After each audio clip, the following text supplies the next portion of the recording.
నమస్కారం. ఈరోజు మనం ఒక ఆసక్తికరమైన అంశాన్ని ఆహ్, లోతుగా పరిశీలిద్దాం. నమస్కారం. మన దగ్గర డ్యూటీ వితౌట్ అటాచ్మెంట్ ఎ స్టూడెంట్స్ గైడ్ అని ఒక మార్గదర్శిని ఉంది. అందులోంచి ఒక కీలకమైన శ్లోకం తీసుకుని చర్చిద్దాం. ఓ మంచి విషయం. ముఖ్యంగా విద్యార్థులు అంటే నిజానికి ఎవరైనా సరే జీవితంలో ఒత్తిడిని, మరీ ముఖ్యంగా పరీక్షల సమయంలో ఆందోళనను ఎలా తగ్గించుకోవచ్చో ఇది చూపిస్తుంది. అవును, ఇది చాలా మందికి ఉపయోగపడేదే. భగవద్గీతలోని ఈ ఫేమస్ శ్లోకం, దాని లోతైన అర్థం, ఇంకా దాన్ని మనం ఎలా వాడుకోవచ్చు అనేది చూద్దాం. తప్పకుండా. సరే, మరి ప్రారంభిద్దామా? మ్హూ. శ్లోకమిది: కర్మణ్యేవాధికారస్తే మా ఫలేషు కదాచన మా కర్మఫలహేతుర్భూ మా తే సంగోస్త్వకర్మణి.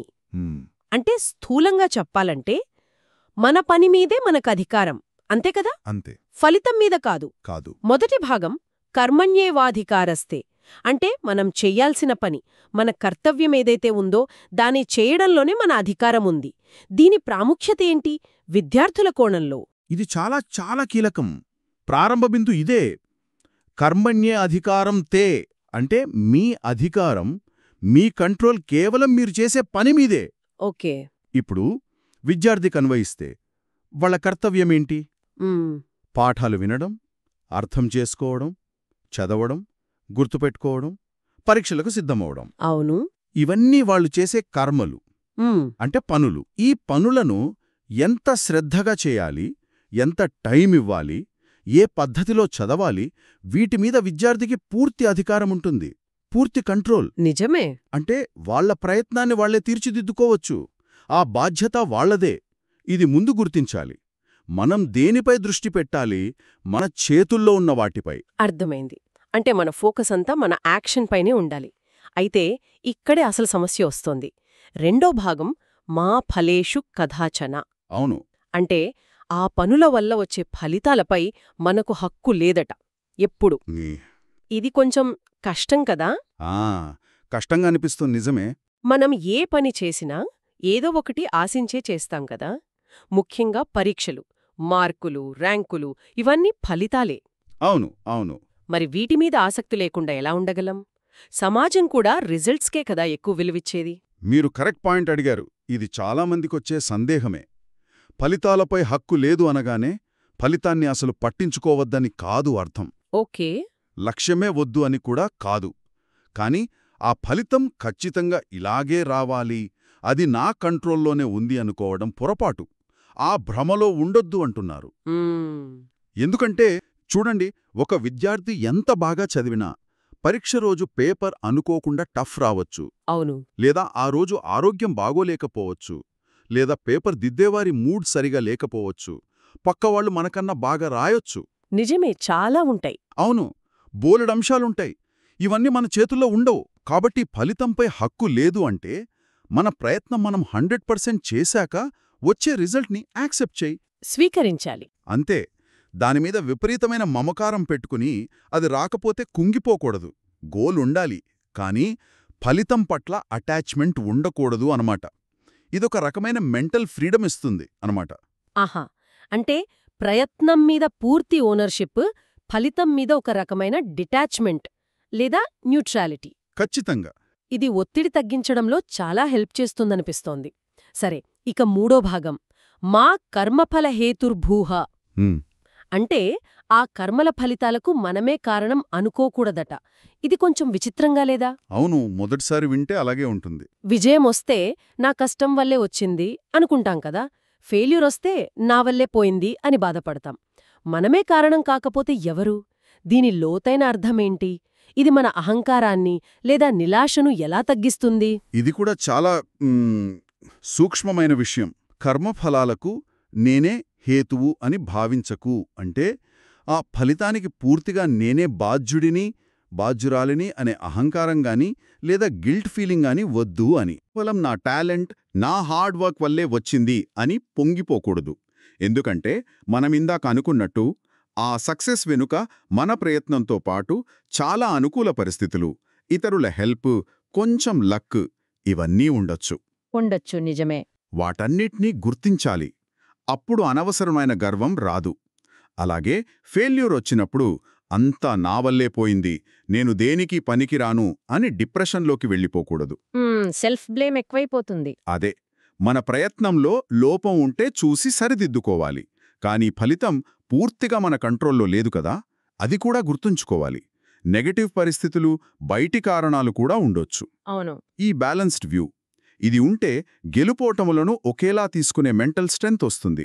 నేను నా డ్యూటీ చేశాను, రిజల్ట్ దేవుడి దయ అనో లేదా పరిస్థితుల ప్రభావం అనో అనుకునే మెచ్యూరిటీ వస్తుంది. ఓ, ఇది చాలా బాగుంది. గెలుపులో వినయం, ఓటమిలో ధైర్యం ఇస్తుందన్నమాట. ఖచ్చితంగా. ఇక చివరిది 4వ భాగం. మా తే సంగో స్వర్కర్మణి అంటే చెయ్యాల్సిన పనులను మానేయడంలో ఆసక్తి చూపకూడదు, పని చేయకుండా ఉండకూడదు. అవును. ఇక్కడ కొంచెం కన్ఫ్యూజన్ రావచ్చు. ఫలితం మన చేతిలో లేదు, ఫలితాలకు మనమే పూర్తిగా కాదు అన్నప్పుడు మరి పనిచేయడమెందుకు? ఎలాగూ గ్యారంటీ లేదు కదా, ప్రయత్నించడం దేనికి? ఇదొక రకమైన లేజినెస్కి దారితీయదా? పనిచేయ్, ఫలితం వదిలే అంటే అసలు పని చెయ్యాలనే మోటివేషనే పోదా? ఇది చాలా సహజంగా వచ్చే డౌటే. చాలామంది ఇలాగే తప్పుగా అర్థం చేసుకుంటారు కూడా. అకర్మణి సంగహమా అస్తు అంటే పని చెయ్యకపోవడం వైపు నీ మనసు పోకూడదు. ఓకే. ఫలితం మీద అనాసక్తే ముఖ్యం కాని పని మీద అశ్రద్ధ కాదు. నిజానికి మొదటి 3 లైన్లు చెప్పేదేంటి? ఫలితం గురించి ఎక్కువ వరి అవ్వకుండా నీ డ్యూటీ మీద ఫుల్ ఫోకస్ పెట్టు. దాన్ని చాలా శ్రద్ధగా, డెడికేషన్తో చెయ్యి. అవును. ఫలితం మీద బెంగ లేకపోతే ఏమవుతుంది? మీరు చేసే పనిలో క్వాలిటీ పెరుగుతుంది. ఎందుకంటే మీ మైండ్ అంతా పనిమీదే ఉంటుంది, డిస్ట్రాక్షన్స్ ఉండవు. ఆహా. ఫలితం గురించిన ఆందోళనే మన ఎనర్జీని సగం తినేస్తుంది గదా. ఆ ఎనర్జీని పనిమీద పెడితే పని ఇంకా బాగా జరుగుతుంది. ఇది ఉదాసీనత కాదు, ఇది నిష్కామ కర్మ. నిష్కామ కర్మ అంటే ఫలితం మీద కోరిక, కామన లేకుండా పనిచేయడం. ఇది highest level of action. Motivation పోదు. ఎందుకంటే ఇది నా కర్తవ్యం అనే స్పృహతో చేస్తారు. కేవలం రివార్డు కోసమో, పనిష్మెంట్ భయంతోనో కాదు. విద్యార్థి విషయంలో నాలెడ్జ్ సంపాదించడం ఒక కర్తవ్యం. ఆ ప్రాసెస్ని ఎంజాయ్ చేస్తూ చదవాలి, కేవలం మార్కుల కోసం బట్టీపట్టి కాదు. అద్భుతం. చాలా బాగా వివరించారు. అంటే ఈ 4 భాగాలు కలిపి ఒక కంప్లీట్ లైఫ్ ఫిలాసఫీలాగా ఉందన్నమాట. అవును. పనిచేయి, అక్కడే నీ అధికారం. ఫలితంపై ఆధారపడుకు, అది నీ చేతిలో లేదు. ఫలితానికి నువ్వే కారణమనుకోకు, వినయం, ధైర్యం కోసం. అలాగని పని మానకు, కర్తవ్యమే ముఖ్యం. సరిగ్గా చెప్పారు. ఇవన్నీ వింటుంటే నాకు ఆ తోటమాలి ఉదాహరణ మళ్ళీ గుర్తొస్తోంది. చెప్పండి. విత్తనం నాటడం, నీరు పోయడం, కలుపు తీయడు, ఇవన్నీ తోటమాలి కర్మలు, అతని కంట్రోల్లో ఉన్నవి. అవును.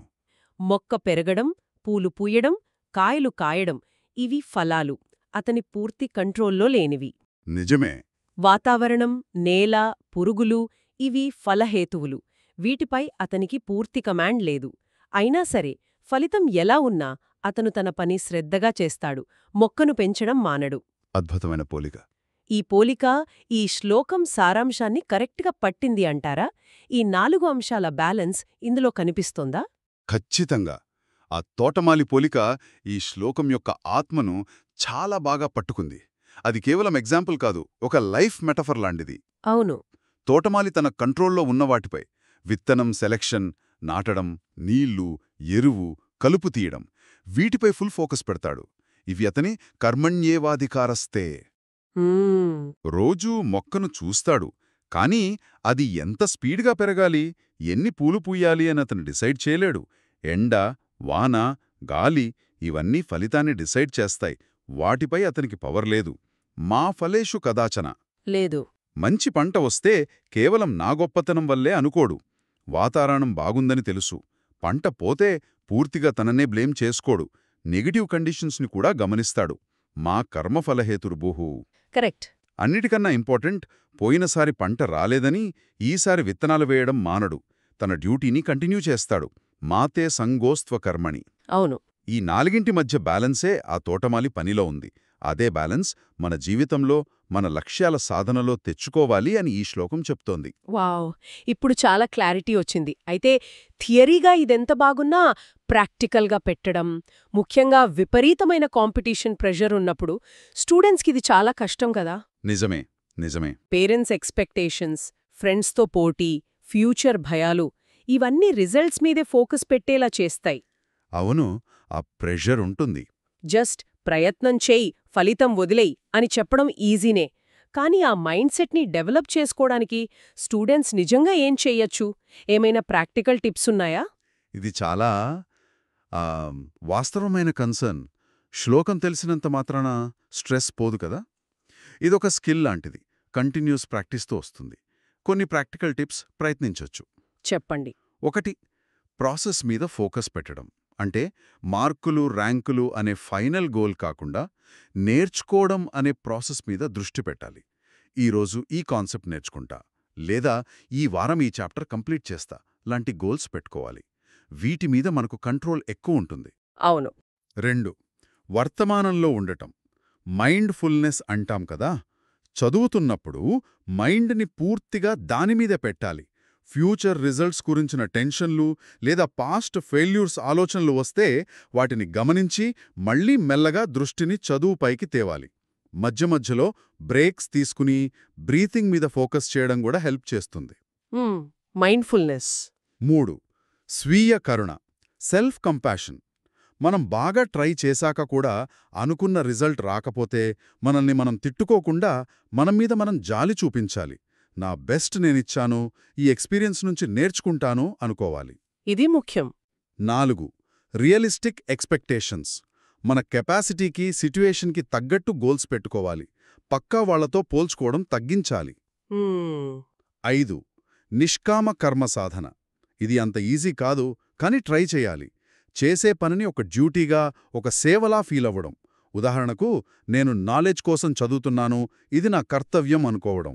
కేవలం పాస్ అవ్వడం కోసమే కాదు. రైట్. ఇవన్నీ ఒక్క రోజులో రావు. ఓపికగా, పట్టుదలగా ప్రాక్టీస్ చేయాలి. ఇది స్ట్రెస్ తగ్గించడమే కాదు, లెర్నింగ్ కెపాసిటీని కూడా పెంచుతుంది. అంటే ఇది ఒక లైఫ్ స్కిల్ అన్నమాట, కేవలం పరీక్షలకే కాదు. అవును, ఖచ్చితంగా. నిజానికి ఈ ప్రిన్సిపల్ కేవలం స్టూడెంట్స్కేనా, లేక లైఫ్లో వేరే ఫీల్డ్స్కు కూడా అప్లై అవుతుందా?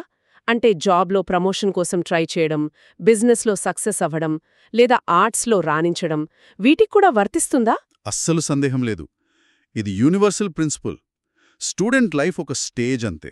ఆ తర్వాత job, business, family, social responsibilities, చాలా రోల్స్ ఉంటాయి. ప్రతి చోట మనం కొన్ని పనులు కర్మలు చేస్తాం, కొన్ని ఫలాలు ఆశిస్తాం. అవును. ఉదాహరణకి, ఒక స్పోర్ట్స్ పర్సన్ మ్యాచ్ గెలవాలని ట్రై చేస్తాడు, ప్రాక్టీస్ చేస్తాడు, కర్మ. కానీ విన్నింగ్ ఫలం అనేది తన పర్ఫార్మెన్స్తో పాటు అపోనెంట్ ఆట, గ్రౌండ్ కండిషన్స్, రిఫరీ డెసిషన్స్, వీటిపై కూడా ఆధారపడి ఉంటుంది. నిజమే. అతను తన బెస్ట్ ఇవ్వడంపై ఫోకస్ పెట్టాలి, రిజల్ట్ గురించి టెన్షన్ పడకూడదు. అలాగే ఒక రైటర్ మంచి బుక్ రాయాలని ట్రై చేస్తాడు, కర్మ. అది ఎంత హిట్ అవుతుంది, ఎంతమంది చదువుతారు, ఫలం అనేది మార్కెటు, రీడర్స్ టేస్ట్, వీటిపై ఆధారపడి ఉంటుంది. అవును. ఒక డాక్టర్ పేషెంట్ని సేవ్ చేయడానికి తన వంతు ప్రయత్నం చేస్తాడు, కర్మ. కానీ పేషెంట్ బ్రతకడం ఫలం అనేది మెడిసిన్తో పాటు patient body condition, disease severity, ఇలా చాలా ఫ్యాక్టర్స్ మీద డిపెండ్ అవుతుంది. ప్రతి ఫీల్డ్లోనూ మన కంట్రోల్లో ఉన్న ఎఫర్ట్ మీద ఫోకస్ చేసి కంట్రోల్లో లేని రిజల్ట్ పట్ల బ్యాలెన్స్డ్గా ఉండటం మన మెంటల్ పీస్కి, మనం చేసే పనిలో క్వాలిటీకి హెల్ప్ చేస్తుంది. నిజమే. మనం చేసే ప్రతి పనిలోనూ ఈ సూత్రముంది. సో ఈ మొత్తం డిస్కషన్ నుంచి మనం తీసుకోవాల్సిన కీ మెసేజ్ ఏంటంటే, మన డ్యూటీని, మన రెస్పాన్సిబిలిటీని గుర్తించి దాన్ని చాలా శ్రద్ధగా, డెడికేషన్తో చెయ్యాలి. అవును. అదే టైంలో ఆ పని వల్ల వచ్చే రిజల్ట్స్ మీద ఓవర్గా అటాచ్మెంట్ లేదా అధికారం ఆశించకూడదు. కరెక్ట్. గెలుపోటములకు పూర్తిగా మనమే కారణం అని భ్రమ పడకూడదు. అన్నిటికన్నా ముఖ్యంగా రిజల్ట్ మీద ఇంట్రెస్ట్ లేదనే సాకుతో చెయ్యాల్సిన పనిని మాత్రం ఎప్పుడూ నెగ్లెక్ట్ చేయకూడదు. ఖచ్చితంగా. మీరు చెప్పిందే సారాంశం. పనిమీద మనకున్న పవర్ ని, కంట్రోల్ని గుర్తించి దానిపై ఫుల్గా ఫోకస్ చేయడం. అదే సమయంలో ఫలితం మీద మనకున్న లిమిటెడ్ కంట్రోల్ని అర్థం చేసుకుని దాని పట్ల ఒక రకమైన డిటాచ్మెంట్ లేదా సమభావం అలవర్చుకోవడం. ఇది వీక్నెస్ కాదు, ఇది మెంటల్ స్ట్రెంగ్త్. ఇది స్ట్రెస్ని తగ్గిస్తుంది, యాంగ్జైటీని దూరం చేస్తుంది, మనం చేసే పనిలో క్వాలిటీని, మన లైఫ్లో ప్రశాంతతను పెంచుతుంది. ఇదొక జర్నీ, కంటిన్యూస్గా ప్రాక్టీస్ చేయాల్సిన ఒక ఆర్ట్. చాలా లోతైన విశ్లేషణ. ఇది విన్నాక నాకో ఆలోచన వస్తుంది. చెప్పండి. మనం ఈ గొప్ప ప్రిన్సిపుల్ని కేవలం పరీక్షలు, జాబ్సు, పెద్ద పెద్ద గోల్స్ లాంటి వాటికే పరిమితం చెయ్యాలా?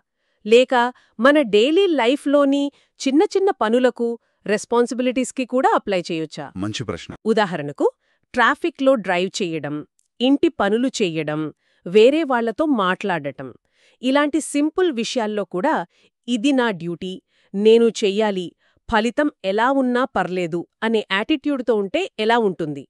అలా చేయడం వల్ల మన ఎక్స్పీరియన్స్లో, మన మూడ్లో ఎలాంటి మార్పులు రావచ్చు? ఇది ఆలోచించాల్సిన విషయమే కదా? ఖచ్చితంగా ఆలోచించాల్సిన విషయం. చాలా మంచి పాయింట్ లేవనెత్తారు.